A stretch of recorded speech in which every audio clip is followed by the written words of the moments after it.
নিয়োগ প্রথা বন্ধ করতে হবে।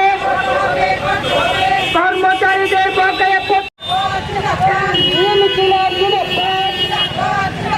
অবিলম্বে অনুমত কর্মচারীদের নিয়মিত করতে হবে। বাতিল করার দাবিতে মিছিল চলছেই চলবে।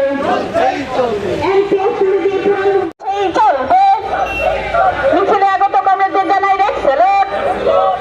এই মিছিল থেকে যে ত্রিপুরা রাজ্যে যে অগণতান্ত্রিক যে একটা ব্যবস্থা চলছে আমাদের সারা ত্রিপুরা রাজ্যে, সেই সাব্রুম, ধর্মনগর, বিলুনিয়া, বিশালগড়, জিরানিয়া, কমলপুর, বিভিন্ন জায়গায় তেলিয়ামুড়া আমাদের সমিতি ও অফিসগুলিকে জবরদখল করে রাখা হয়েছে, আগুন দিয়ে পোড়ানো হয়েছে।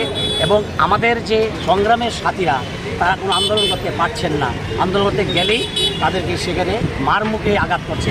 এই গত 13ই মে আমার উদয়পুরে আমার সংগ্রামী সাথীদের সেখানে এখনও মনে তারা এসছেন, তাদের মধ্যে কাল সেখানে দাগ পড়ে আছে। তারা সেই কলঙ্কের দাগ নিয়ে আজকে সেখানে এসেছেন। শিক্ষক কর্মচারীরা কাজ করেন, কিন্তু তারা সেখানে আমাদের রাষ্ট্রবাদী যারা বলে, রাষ্ট্রবাদী নামে আমরা বলতে চাই তারা রাষ্ট্রবাদী হতে পারে না, তারা আতঙ্কবাদী। রাষ্ট্রবাদীরা কখনো এরকম সৃজনশীল কাজের বিরুদ্ধে কাজ করে না, কিন্তু এই কাজগুলো তারা করছে।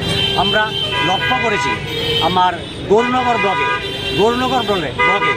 আমার মাননীয় মুখ্যমন্ত্রী দপ্তর আরডি দপ্তরের কর্মী লোকেশ নাগ তাকে সেখানে মারলেন, পিঙ্কি পাল চৌধুরী তাকে সেখানে মারলেন, এবং যারা এই মুখ্যমন্ত্রীর দপ্তর আরডি দপ্তরের কর্মী সেখানে মার খেলেন। এবং আমরা দেখলাম যে স্বরাষ্ট্র দপ্তর ও মুখ্যমন্ত্রী দপ্তরে কিন্তু দেখলাম আমরা সেখানে তারা কিন্তু বিচার পারি অ্যারেস্ট হন, একজন করলেনও অ্যারেস্ট হননি। আমরা তার বিরুদ্ধে প্রতিবাদ জানাতে চাই। ত্রিপুরা রাজ্যের গণতান্ত্রিক পরিবেশ যাতে অবাধ থাকে, আমরা যাতে অবাধভাবে কাজ করতে পারি, স্বাধীনভাবে আমরা যাতে কাজ করতে পারি, এবং সারা ত্রিপুরা রাজ্যের যে বাতাবরণ তৈরি হয়েছে আপনারা জানেন, সাংবাদিক আপনারা জানেন, সেই বাতাবরণে আমরা পরিবর্তন করতে চাই। সেই জন্য আমরা মাঠে নেমেছি। মাঠে আমরা যতদিন পর্যন্ত আমাদের দাবি মানানো হয় ততদিন পর্যন্ত আমরা মাঠে থাকি। আমি ত্রিপুরা কর্মচারী সমন্বয় কমিটি এসবি রোডের চেয়ারম্যান রঞ্জিত প্রধান।